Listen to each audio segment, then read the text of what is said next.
Okay, trainers, sons and trainees, I really don't want to go too far with Uma Musume references, am I? OnePlus has launched two banger mid-ranges since last July, the Nord 5 and Nord CE5. That really leads to a heated argument about them and calling them a downgrade even though both of them boast a great hardware on paper. In case you're new to OnePlus, what is CE? It stands for Core Edition, which is a lower mid-range series in the Nord family that is one tier above Nord N series. Ever since I have plans to get a replacement for Vivo V21, the OnePlus Nord CE5 is not in my list. Until I decided to try it out as my first ever OnePlus phone. Hey guys, TheTechOtaku here. In this video, I'll be reviewing OnePlus Nord CE5 after a month or two of use. Let's get to it.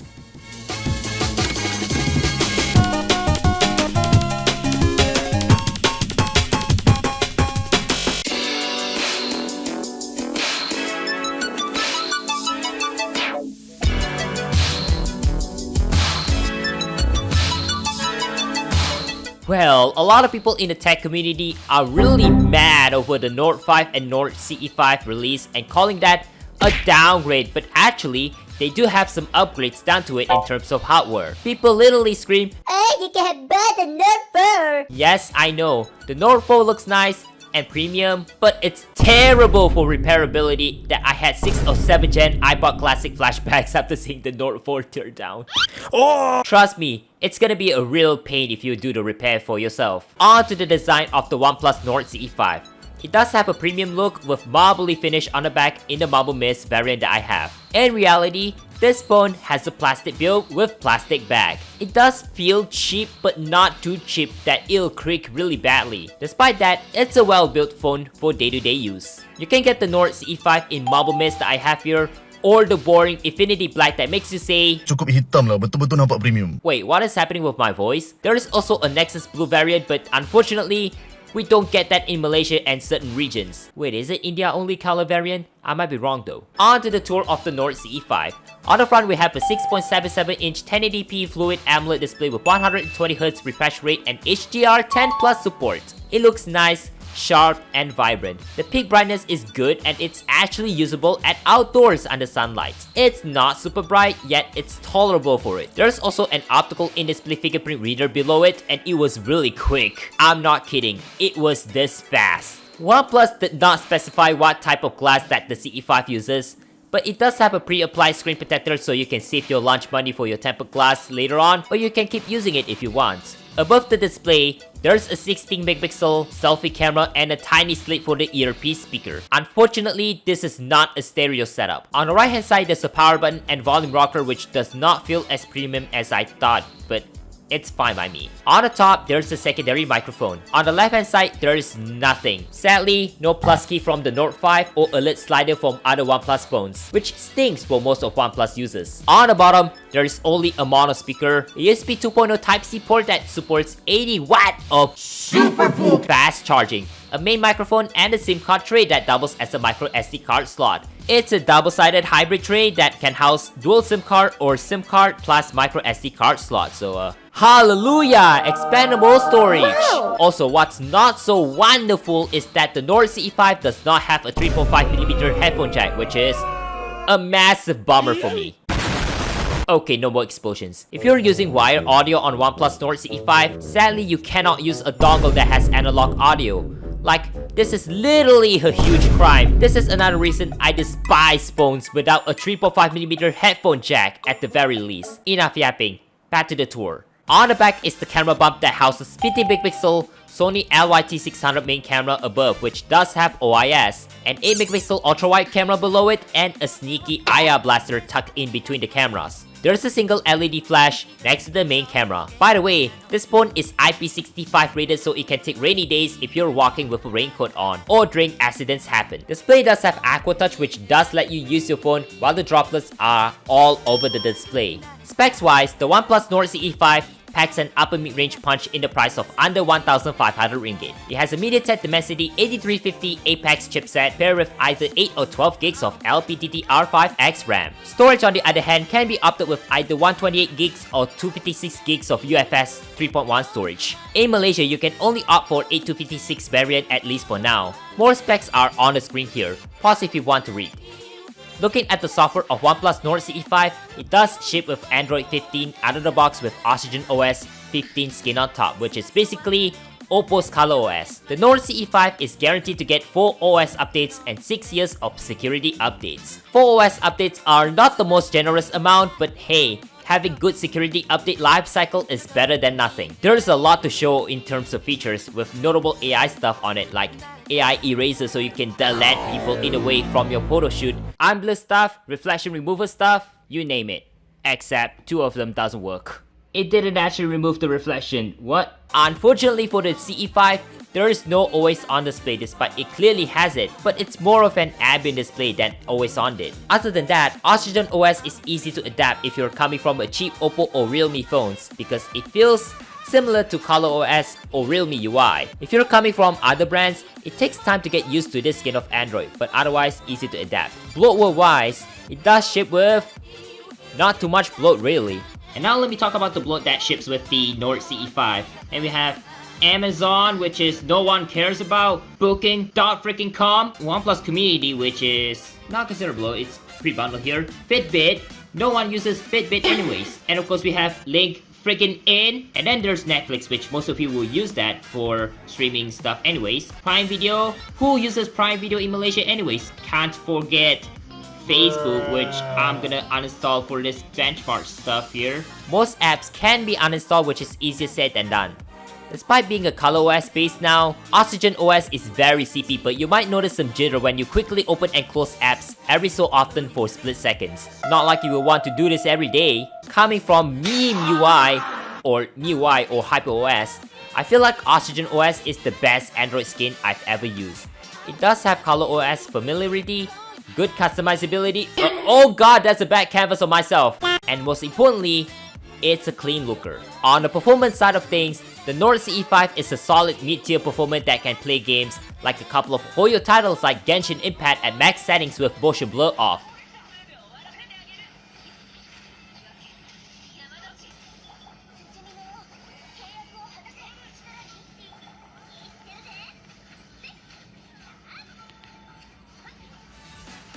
It can even play Wuthering Waves well at max settings too. But don't mind me, this is my first time playing on mobile and it's been too long since I last logged into Wuthering Waves. But do keep in mind that playing one of the 2 games I show for too long at max graphics settings will make the phone run hot and most likely going to throttle. You're probably gonna play them just for dailies anyway.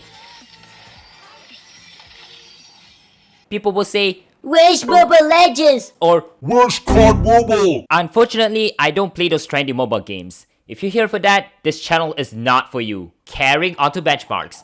OnePlus claims that their Nord CE5 had 1.47 million score on AnTuTu benchmark. Well, in reality, it's lower than what it claims. What the man? According to GSM Arena, their tests show that they got 1.39 million on AnTuTu, but mine is 1.36 billion on AnTuTu. Okay, guess my temps are something else. But otherwise, it's a solid score. Geekbench 6 on the other hand, the 8350 Apex in the Nord CE5 scored 1324 on single core, 4147 on multi-core. GPU wise, it scored 7394 on OpenCL and 8375 on Vulkan. The Nord CE5 is a capable mid-ranger at almost anything from light to heavy use. Just don't game for too long at max graphics due to a poor sustained performance, but an otherwise capable boring phone for games. For light use case scenario, the 8350 Apex is such an efficient chip for this. As for sound quality, the mono speaker setup on the Nord CE5 is mid. Sorry. It's mid!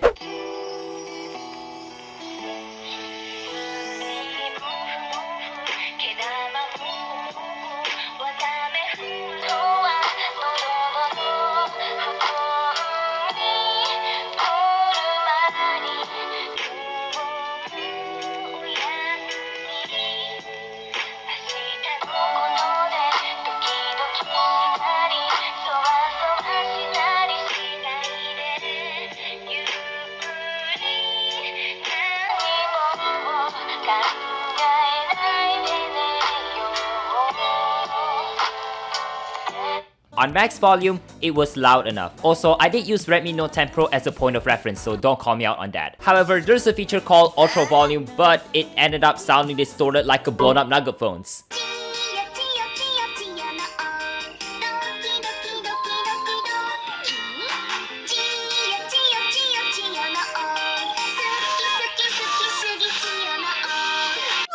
It's tolerable over my V21's mono speaker setup for me. Not having stereo setup on the OnePlus Nord CE5 is already a downside for majority, but otherwise, an okay sounding speaker that is loud enough and considerably tolerable. Time to carry on with the cameras. Like I said earlier, the OnePlus Nord CE5 has a 50MP Sony LYT600 main camera with OIS along with an average 8MP ultra-wide and 16MP selfie camera. The selfie camera is a downgrade from my Vivo V21, but hey, not a big deal for me. I have to say, the main camera does take good pictures with good enough details, albeit it's not too impressive.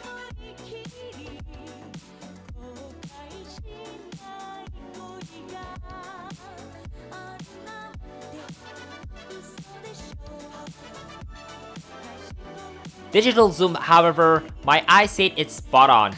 Actually, it looks good but not entirely noise-free. The lack of telephoto lens can be a deal breaker for smartphone photoshoot enthusiasts, but otherwise, not bad, it's actually serviceable. On to the ultra-wide. I have to say it's aight. I don't want to show too much ultra-wide shots, so you know. For selfies, I have to say that it looks good. Nothing to shout about. It's not that impressive, yet it's serviceable, albeit I'm not a selfie whore for that because I look really bad in real life. Carry on to night shots. I feel like Nord CE5's main camera does a great job in low light shots, albeit it's not too impressive on that situation.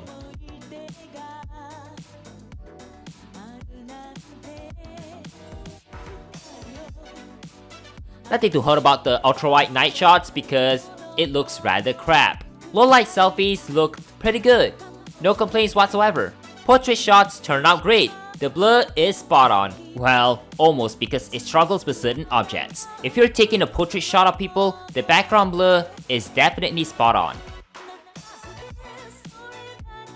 On to video recording. OnePlus Nord CE5 can record up to 4K 60fps for main camera, 1080p 30fps for ultra-wide, and 1080p 60fps for selfie camera. If you want to see more samples, go onto my extras channel. Keep in mind that it records in HEVC encoding by default. Video details look great, plenty of details, and no noise. Ultra steady limits up to 1080p 60fps, and well, stabilization with that on works when you record in the car, useful when you sighted a rare car or your dream car on the road. Ultra steady when you run is didn't help much, but otherwise it's pretty capable.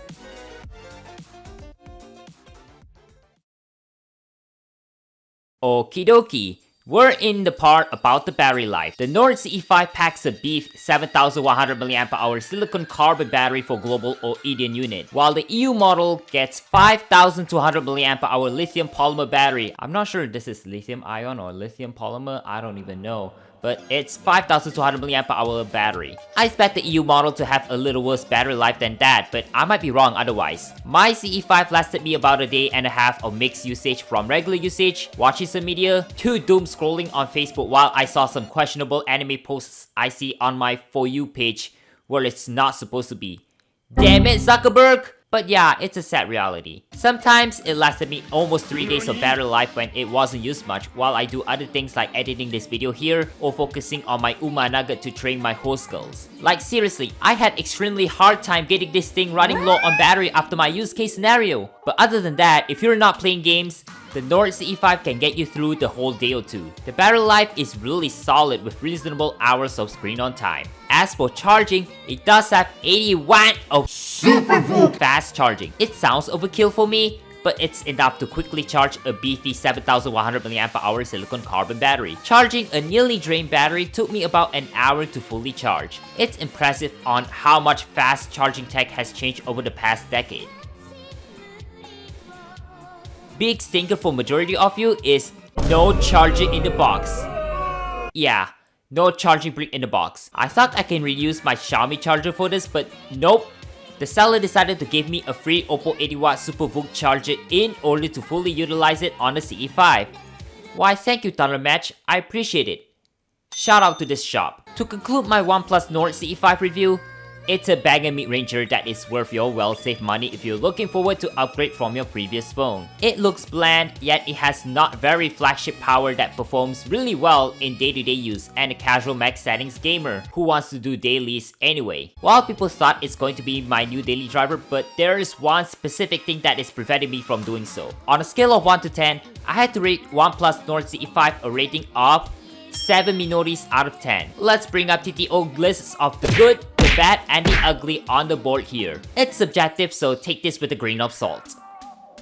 Starting off with the good about the OnePlus Nord CE5. Simple, bland design, but with a unique finish on the back with marble mist variant. It looks really good in its marbly glory. Second good, the performance. The MediaTek Dimensity 8350 Apex in the CE5 is super solid for performance and efficiency with good thermal management on normal use. And it's the first mid-range chip I tested that can actually play Genshin and Wuthering Waves at max settings, except it's not doing well at 60 FPS. But still, that is impressive of how much mid-ranges have changed. Third good, nice, sharp and bright 120Hz AMOLED display that has Aqua Touch, so no worries about using it while in the rain. Bezels aren't very symmetrical, but otherwise it's a great and zippy display. Fourth good is great battery life that will last you a whole day or two.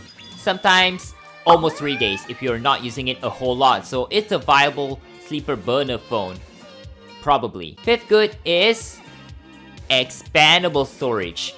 The Nord CE5 already got bigger storage and you can get a bigger microSD card if you hoard stuff that will eat up storage, and it's a plus point considering microSD expansion is about to become an endangered feature on the mid-range now. Sixth good is a pretty good camera with OIS, great low light shots, and supports 4K 60 FPS recording. Seventh good is reasonably good update life cycle with 4 OS updates and 6 years of security updates. Not that generous, but it's a decent plus. And now with the bad about the OnePlus Nord CE5. The ultra-wide shots are not that great as expected. I can't whine too much about it since I don't use ultra-wide that much anyway, so it's alright. Another bad, no charger in the box. That's very unfortunate for those living outside India. Third bad, poor sustained performance, which could be the reason why my CE5 got lower score on AnTuTu than what OnePlus claimed or lower than what GSM Arena tested on their CE5. Fourth bad, the Nord CE5 only has a mono speaker and the sound quality is underwhelming. I can tolerate that, but there are people saying that it's unacceptable at this price point, so I'm gonna call that a con. Fifth bad is the lack of eSIM support, which is not a biggie for me. Lastly, the ugly about the OnePlus Nord CE5. It doesn't come with the bundle case in the box, while the Indian units got a free case in the box. But why won't global units get a free case already? You could have done better than that, OnePlus. Another ugly is that the battery capacity nerf on the EU model from 7100 mAh silicon carbon to 5200 mAh. I don't know if this is lithium ion or lithium polymer battery, and that's something to do with the EU regulation, so yeah. The third and very ugly con which makes this phone doesn't deserve the TheTechOtaku seal of approval is no 3.5mm headphone jack. Even worse, it doesn't support headphone dongle for analog audio like what in the actual Yes, it's the norm for newer phones these days, but I feel like I have to put that as a massive deal breaker for me. I would really love to have a OnePlus Nord CE5 to become my new daily driver to replace my Redmi Note 10 Pro. But because the Nord CE5 doesn't have a headphone jack, it's becoming my new personal phone instead. Finally leading to a retirement of my beloved Vivo V21.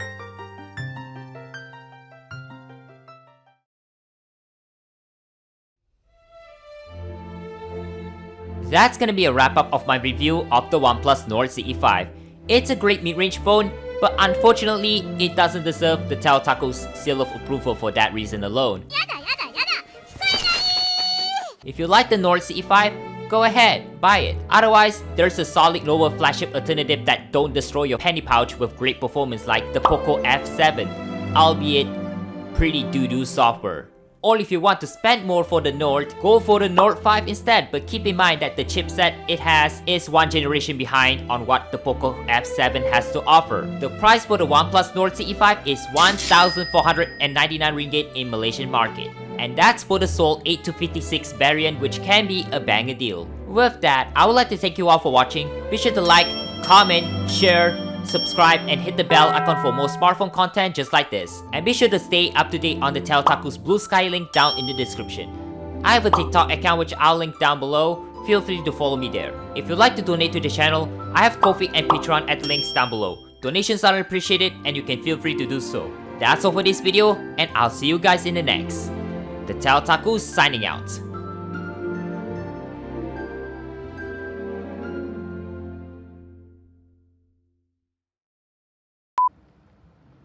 Boy, I sure do enjoy my Nord CE5 as my personal phone, but I don't know if I could daily drive this or not, but I'm sure I'm gonna use it for years to come. So yeah, I'm gonna go ahead and scroll through TikTok or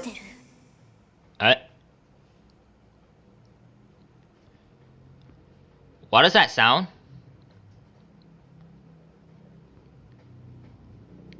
It's whatever. I'm just gonna... Oh no. I can hear the suspicious voice. I think someone's behind me. Shoot. I need to check. だってあなたは私の運命の人。 Oh no.